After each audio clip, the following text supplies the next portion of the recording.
අපි දැන් මේ කොටසෙන් බලමු කොහොමද අපි ඇතුළත් කරගත්ත ටේබල් එකක දැන් ඩිසයින් එක වෙනස් කරන ආකාරය ඔයගොල්ලෝ දන්නවා.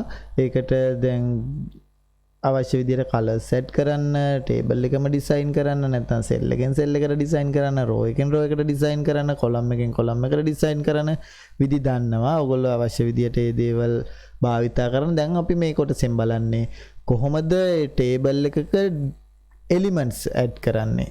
එහෙම නැත්නම් ටේබල් එකකට අවශ්‍ය රෝ, කොලම්, සෙල් ඇඩ් කරන්නේ, ඉවත් කරන්නේ, ඒ සෙල්ස් අවශ්‍ය ආකාරයට සකස් කරගන්නේ, නැත්නම් සෙල් කිහිපයක් එකක් බවට පත් කරගන්න, අන්න ඒ වගේ දේවල් කොහොමද කරන්න කියන එක බලමු. එතකොට අපි දැන් මම භාවිතා කරන නැවතත් ඒ ඇතුළත් කර ගත්ත ටේබල් එකම ඒ ටේබල් එකේම දැන් ඔයගොල්ලන්ට එතකොට දැන් යන්න වෙන්නේ දැන් සාමාන්‍යයෙන් අපි ඉස්සෙල්ලා ගියේ ඔයගොල්ලන්ට මතකයි ටේබල් එක උඩ ක්ලික් කරලා ටේබල් එක උඩ ක්ලික් කරාට පස්සේ ඩිසයින් ටැබ් එකෙන් තමයි අපි මේ දේවල් ටික කරගන්නේ. දැන් මෙතනදී අපිට යන්න වෙන්නේ මෙන්න මේ ලේඅවුට් ටැබ් එකට. දකුණු අත පැත්තේ තියෙන ලේඅවුට් ටැබ් එකට තමයි ක්ලික් කරන්න වෙන්නේ. දැන් ඒක එන්නේ සාමාන්‍ය අපි ડોකියුමන්ට් එකේ ක්ලික් කරලා තිබ්බොත් ඒ ටැබ් ටික පේන්නේ නැහැ. අපි ටේබල් එකක් උඩ ක්ලික් කරාට පස්සේ තමයි මේ ටේබල් ටූල්ස් කියන එක එන්නේ. ඔයගොල්ලන්ට මතක ඇති පික්චර් ටූල්ස් ආවා, ෂේප් ටූල්ස් ආවා. ඒ විදිහටම තමයි දැන් මේ ටේබල් ටූල්ස් කියලා මේ ටැබ් දෙකේ එන්නේ. එතකොට ටේබල් එක උඩ ක්ලික් කරා. දැන් මේන ටේබල් ටූල්ස් වලින් අපි ක්ලික් කරන්නේ දැන් කලින් ක්ලික් කරේ ඩිසයින් ටැබ් එක. දැන් ක්ලික් කරන්නේ ලේඅවුට් ටැබ් එක. ලේඅවුට් ටැබ් එක ක්ලික් කරාට පස්සේ එතකොට ඒකෙත් එක විදිහේ groups තියෙනවා. දැන් අපි බලමු ඒවෙන් කොහොමද මේ අදාළ දේවල් කරගෙන යන්නේ කියලා යම් මේ අවශ්‍යතාවය අනුව. එතකොට ඒකේ ඕන මේ මෙතන මුලින්ම තියෙන draw කියලා ටේබල් එකක්. දැන් ඔයගොල්ලෝ දන්නවා ඉස්සෙල්ලා අපි ටේබල් එකක් ඇතුළත් කරේ row columns select කරලා එහෙම නැත්නම් අර විදිහට මේ පළවෙනි ක්‍රමයට select කරලා එහෙම නැත්නම් දෙවෙනි ක්‍රමයට අවශ්‍ය row columns ඇතුළත් කරලා නැත්නම් තුන්වෙනි ක්‍රමයේදී quick table ගිහිල්ලා තමයි ඇතුළත් කරේ. අපි මේ draw table කියන මේ tool එකකින් කරන්නේ අපිට පුළුවන් ඕනනම් ටේබල් එක අපිට අවශ්‍ය විදිහට ඇඳ ගන්න. දැන් මම මේ විදිහට මම ඩිසයින් කරනවා. දැන් මේ ඩිසයින් එක එන්නේ අපි මෙන්න මේ ඩිසයින් ටැබ් එකේ මෙන්න මෙතන සිලෙක්ට් කරලා තියෙන දේ අනුව තමයි. දැන් මේ බෝඩර් ස්ටයිල් එක ඕක දැන් මම සිලෙක්ට් කරනවා මෙන්න මේ බෝඩර් ස්ටයිල් එක වෙන කලර් එකකින්. අන්න බලන්න දැන් එතකොට ඒ ආයි ඇඳෙන්නේ ඩ්‍රෝ වෙන්නේ මේ විදිහට. හරි. දැන් මට ආයි ඕන වෙන විදිහකට වෙනස් කරගන්න මේක කලර් එක වෙනස් කරගන්න ඕන වුණා කියලා. දැන් මෙතන තියෙන විශේෂත්වය තමයි මට ටේබල් එක මට අවශ්‍ය ප්‍රමාණයට අවශ්‍ය සෙල් එක රෝ එක මට අවශ්‍ය ප්‍රමාණයට තමයි මම මේ ඇඳගන්නේ. මම මෙන්න රෝස් වලට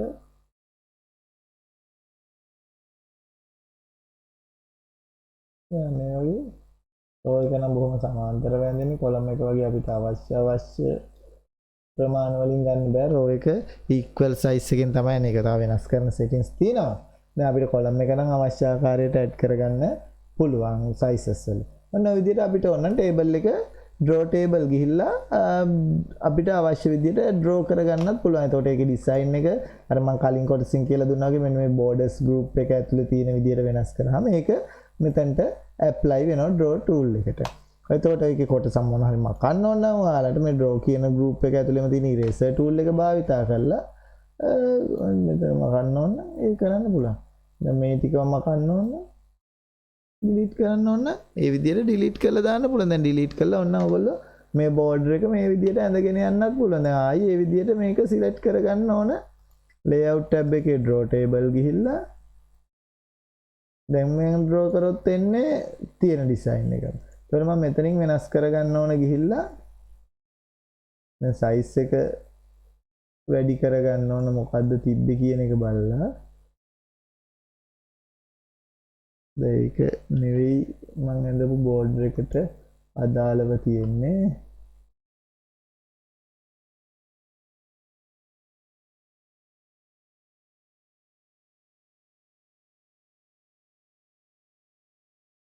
හරි අනේ ගැලපෙනවා. මෙතන ප්‍රශ්නේ තියෙන එකේ කලර් එක ආයි මම මෙතනින් කලර් එක රෙඩ් වලට දාගන්නවා. රෙඩ් වලට චේන්ජ් කරලා මම ඇඳගෙන යනවා. එතකොට මේක මට අවශ්‍ය ආකාරයට දැන් මේ සමහරවිට අපි මේ සෙල් එකක් උඩ නම් ක්ලික් කරත් ඇති. ක්ලික් කර ගමන් අදාළ මේ ලයින් එක ඩ්‍රෝ කරගන්න. ඔන්න ඔය විදිහට ඕනනම් අපිට කොටසක් මකලා දාලා ඒ ආකාරයට හදන්නත් පුළුවන්. මේ වගේ වල නිර්මාණාත්මකව මේක භාවිතා කරන්න. එතකොට ඉරේසර් ටූල් එකෙන් ඩිලීට් කරලා දාන්න පුළුවන්. සෙල් එක කොටසක් මකලා දාන්න පුළුවන්. මේක අවශ්‍ය නැත්නම් මකලා ඩිලීට් කරලා දාන්න. එතකොට අන්න ඒ විදිහට කොටසක් ඩිලීට් කරන්න, ඇඩ් කරන්න මේ ඩ්‍රෝ කියන ටූල් එක භාවිතා කරලා ගන්න පුළුවන්. හරි. එතකොට අපි ඊට පස්සේ බලමු දැන් මේ ඇතුළත් කරපු ටේබල් එකකට තව මොනවද මේක කරන්න පුළුවන්. දැන් ආයේ කිව්වත් කරන්න නම් ඒ ටූල් එක උඩම ගිහිල්ලා ක්ලික් කරන්න. දැන් ඔයගොල්ලෝ ඉරේසර් ටූල් එක සිලෙක්ට් කරලා දෙවොත් මේ විදිහට තමයි අපි කොච්චර මේක ඉරේස් කරත් ඒ ටූල් එක ඉවත් වෙන්නේ නැහැ. අපිට ඒක ඉවත් කරන්න නම් ආයේ ඉරේසර් ටූල් එක උඩම ක්ලික් කරා නම් ඒක ලේසි. නැත්නම් මේ සිලෙක්ට් කියන තැනින් වෙනස් කරගන්නත් පුළුවන්. ඊට වඩා ලේසි ආයේ ටූල් එක උඩම ක්ලික් කරලා දැන් මෙතන සිලෙක්ට් ටූල් එකේදී වෙන්නේ සිලෙක්ට් රෝ. මොන රෝ එකද සිලෙක්ට් වෙන්නේ කියන එක තමයි තියෙන්නේ. මේ ටේබල් එක උඩ ක්ලික් කරලා තියනවා නම් මුළු රෝ එකම සිලෙක්ට් කරන්න ඕන නම් සිලෙක්ට් රෝ. දැන් මෙතනට ගිහලා select table. Select column.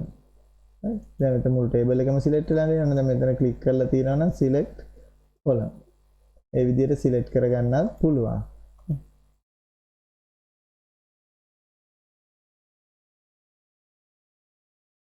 right.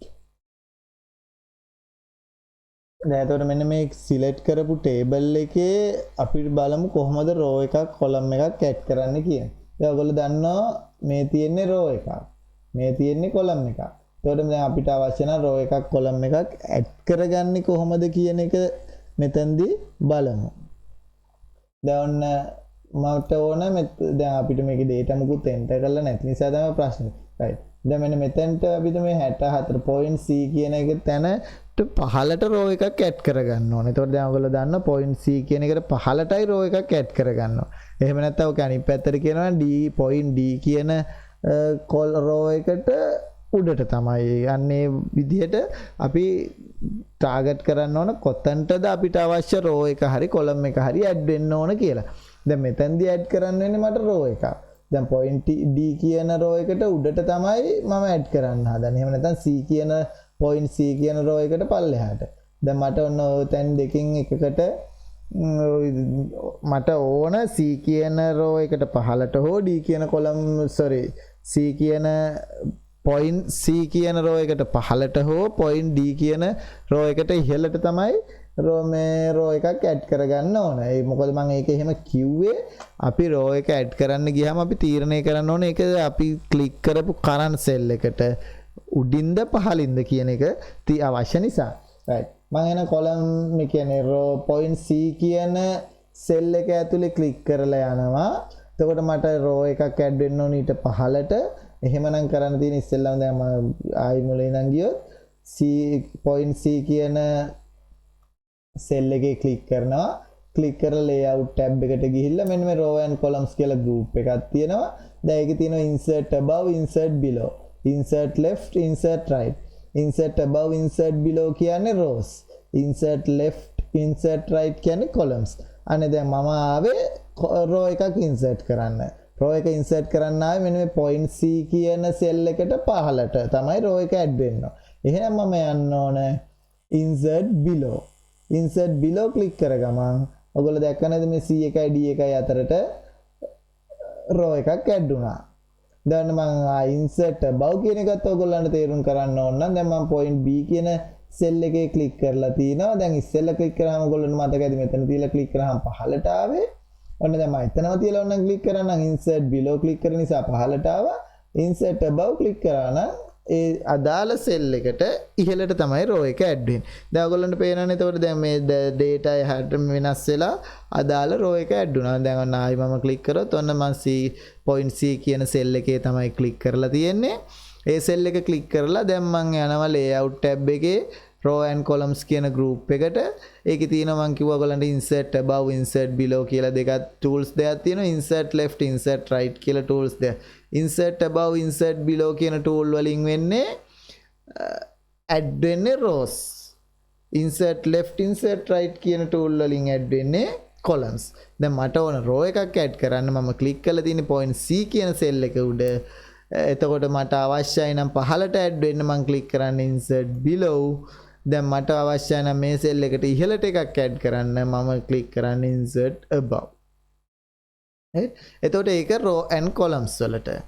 දැන් එතකොට ඊළඟට පුළුවන් මට බලමු කොහොමද මේ columns add කරන්න කියලා. දැන් මම මෙන්න මේ point B කියන column එකට අදාළ cell එකක තමයි මම ක්ලික් කරලා තියෙන්නේ. මට ඕන නම් දැන් මෙතනින් point AB කියන cell දෙක අතරටම column එකක් ගන්න මම ක්ලික් කරනවා insert left. මොකද හේතුව මම point B කියන column එකේ තමයි ක්ලික් කරලා තියෙන්නේ. මම insert left ක්ලික් කර ගමන් දැක්ක නේද ඔයගොල්ලෝ? එතකොට එතනට add උනේ left side එකට. දැන් මම මෙතන ක්ලික් කරලා point C කියන column එකේ ක්ලික් කරලා මම cell එකේ ක්ලික් කරලා මම යනවා insert right. එතකොට ඇඩ් වෙන්නේ අදාළ කරන් සෙල් එකට දකුණු පැත්තට තමයි කොලම් එක ඇඩ් වෙන්නේ. එතකොට දැන් මෙන්න මේ ඇඩ් වුණ කොලම් දෙක තමයි අලුතෙන් මම ඇඩ් කරේ. ඔන්න ඔය කොලම් දෙක තමයි අලුතෙන් ඇඩ් කරේ. මම ආයි කොලම් එක ඇඩ් වෙන විදිය ඔයගොල්ලන්ට පෙන්නන්න. දැන් මට අවශ්‍ය කොලම් එක ඇඩ් වෙන්න අවශ්‍ය තැනට අදාළ සෙල් එකක මම ක්ලික් කරනවා. ක්ලික් කරාට පස්සේ අපි ඩිසයිඩ් කරන්න ඕනේ ඒ සෙල් එකට left side ද right side ද මේ කොලම් එකක් ඇඩ් වෙන්න ඕන කියලා. ඒක බලලා අපි ඒක ඇඩ් කරනවා. දැන් මම point B කියන කොලම් එකේ ක්ලික් කරලා තිනවා. ක්ලික් කරාට පස්සේ මම ක්ලික් කරනවා insert left කියලා. එතකොට ඔයගොල්ලන්ට පේනවා මේ අදාළ සෙල් එකට වම් අත පැත්තට තමයි කොලම් එක ඇඩ් උනේ. දැන් මම මේ point C කියන කොලම් එකේ ක්ලික් කරලා ඉවරලා insert right ක්ලික් කරොත් එතකොට මේ අදාළ සෙල් එකට දකුණු පැත්තට තමයි කොලම් එක ඇඩ් උනේ. ඒතකොට දැන් ඔයගොල්ලන්ට තේරෙනවනේ අපිට රෝ එකක් කොලම් එකක් ඇඩ් කරන්න ගන්න අවශ්‍යතාවයක් වුණොත් අපි රෝ එකක් නම් සිලෙක්ට් ඩිසයිඩ් කරන්න ඕන අපි ක්ලික් කරන සෙල් එකට ඉහළටද පහළටද කියලා. එතකොට ඒකට අදාළව අපි සිලෙක්ට් කරන්නේ මෙන්න මේ insert above insert below කියන tools දෙකෙන් එකක්. අපි කොලම් එකක් ඇඩ් කරන්න ගියොත් අපි ඒක ඩිසයිඩ් කරන්න ඕන අපි ක්ලික් කරන සෙල් එකට left side ද right side ද කොලම් එක ඇඩ් වෙන්න ඕනේ. එතකොට ඒක ඩිසයිඩ් කරලා මෙන්න මේ තියෙන tools දෙකෙන් එකක් තමයි අපි කරන්නේ. එතකොට අපි ක්ලික් කරපු කරන්ට් සෙල් එකට left side එකට හෝ right side එකට අලුතෙන් columns ඇඩ් වෙනවා. එතකොට අපි මේ විදිහට ඔයගොල්ලෝ භාවිතා කරන කොහොමද කොලම් එකක් එහෙම නැත්නම් row එකක් ඇඩ් කරගන්නේ කියන විදිය. එතකොට ඒකම තව සෙටින් එකක් ඕගොල්ලන්ට තියෙනවා මේ කොටසේදී merge and split කියන tools ටිකත් කොහොමද භාවිතා කරන්න කියන එක බලමු. එතකොට merge and split කියන්නේ merge දැන් මම මේ table එක භාවිතා කරේ මොකද මේකේ data ටිකක් තිබුණ නිසා දැන් මේක add කරා නම් ඕගොල්ලන්ට ඒක පැහැදිලිව පේන්නේ නැහැ මොකෝ empty table එකක් නිසා දැන් මෙතන පැහැදිලිව දැක්කනේ data ටික එහාට මෙහාට වෙන විදිය. ඒ කියන්නේ දැන් මෙන්න point දැන් මේ row එක අතර මෙතන empty row එකක් තමයි තියෙන්නේ. තව ක්‍රමයක් තියෙනවා නම් ඕගොල්ලන්ට. ඔන්න මේ අදාළ cell එකේ click කරලා ඉවරලා දැන් මෙන්න මේ border එකට ආවම මේ වගේ plus mark එකක් එනවා නේද? මෙන්න මේ plus mark එක උඩ click කරත් අපිට row එකක් add කරගන්න පුළුවන්. right? ඒක බොහොම ලේසියෙන්ම row එක add කරගන්න පුළුවන්. ඒක column එකට නම් column එකටත් පෙන්නනවා. column separate එක තැනත් click කරා නම් එතකොට අපිට කොහොමද column එකක් add කරගන්නේ කියන එකත් හරි පහසුවෙන් බලා ගන්න පුළුවන්.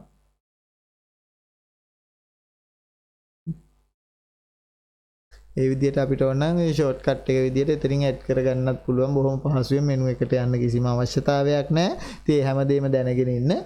તો දැන් අපි බලමු කොහොමද සෙල් එක මර්ජ් කරන්න කියලා. එතකොට මේ පහළ පස්වෙනි number 5 යටතේ පෙන්නලා තියෙන්නේ ඔයගොල්ලන්ට merge tool එක භාවිතා කරන විදිය. එතකොට merge කරන්න නම් ඉස්සෙල්ලාම කරන්න ඕන ඔයගොල්ලෝ merge කරනවා කියන්නේ මෙන්න මේ වගේ වෙන් වෙලා තියෙන සෙල් කිහිපයක් තනි සෙල් එකක් බවට පත් කරන. උදාහරණයක් විදිහට ඔයගොල්ලන්ට මතක ඇති ඔයගොල්ලෝ ඉස්කෝලේ ටයිම් ටේබල් එක ගත්තොත් ඒකේ ඉන්ටර්වල් කියලා ලියලා තියුණා. දැන් අපිට දැන් එහෙම දිගට ලියන්න ලොකු තනි සිල් එකක් නැහැනේ. අන්න ඒ දේ තමයි අපි මෙතනදී කරන්නේ. මම අදාළ සෙල් එක highlight කරලා සෙල් මෙහෙම කිහිපයක් highlight කරන්න පුළුවන්. highlight කරලා මෙන්න මේ layout tab එකේ තියෙන merge group එක ඇතුලේ තියෙන merge cells කියන tool එක click කරනවා. click කර ගමන් දැන් ඔයගොල්ලන්ට පේනව නේද දැන් එතකොට මේ සෙල් එකේ තියෙන්නේ මේ highlight වෙච්ච ඔක්කොම තනි සෙල් එකක් බවට පත් වෙනවා.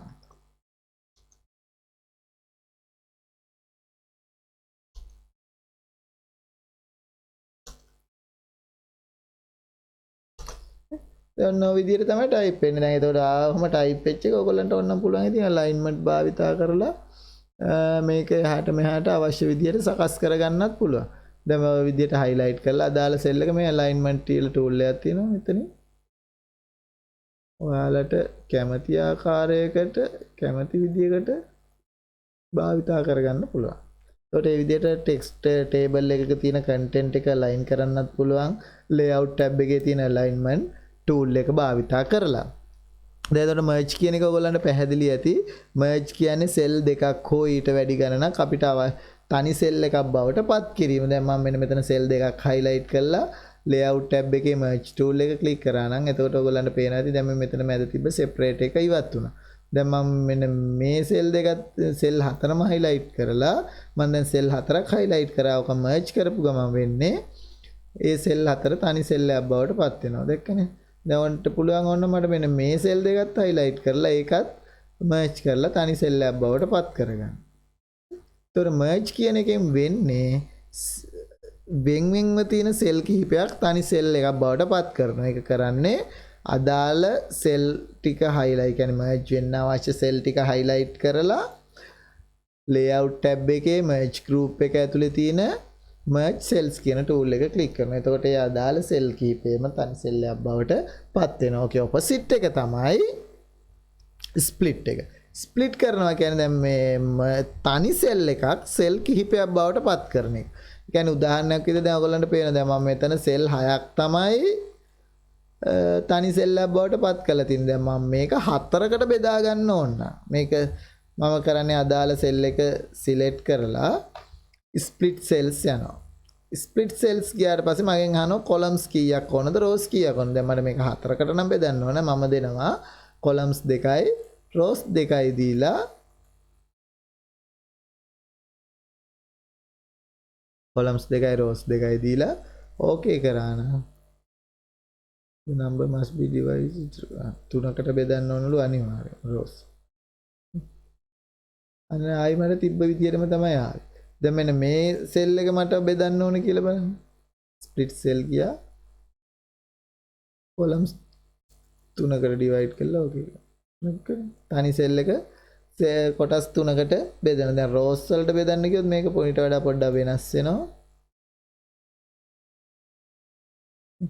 ඒකට අදාළ මේ කියන්නේ ඊට සමානුපාතිකව ඒ රෝ එකේ තියෙන අනිත් සෙලුත් වෙනස් වෙනවා.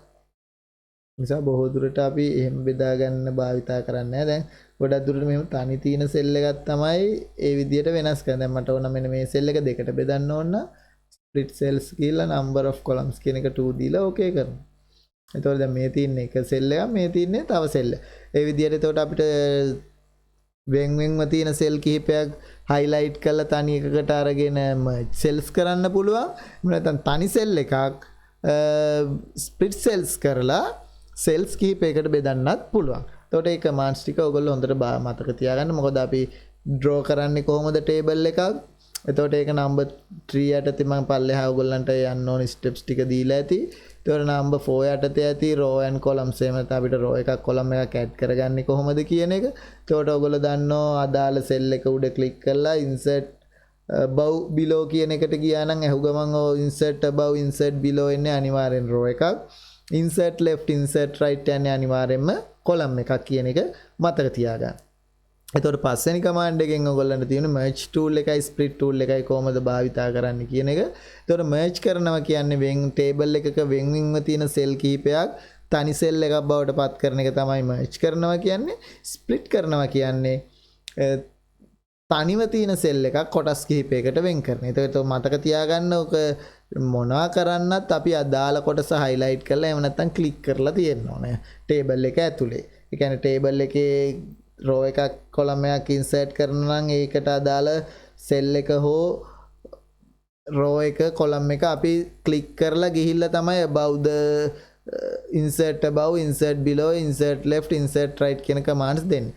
දැන් එතකොට ඒ වගේම තමයි merge cell split cells දෙන්නත් අපි අදාළ cell එක highlight කරලා තමයි යන්න ඕන. මේ විදිහට ඔයගොල්ලෝ මේකේ තියෙන කොටස් ටික ඔයාලා practice වෙන්න ප්‍රැක්ටිස් වෙලා කොහොමද ටේබල් එක තවත් වැඩි දියුණු කරගන්නේ කියන එක හොඳට ස්ටඩි කරන්න.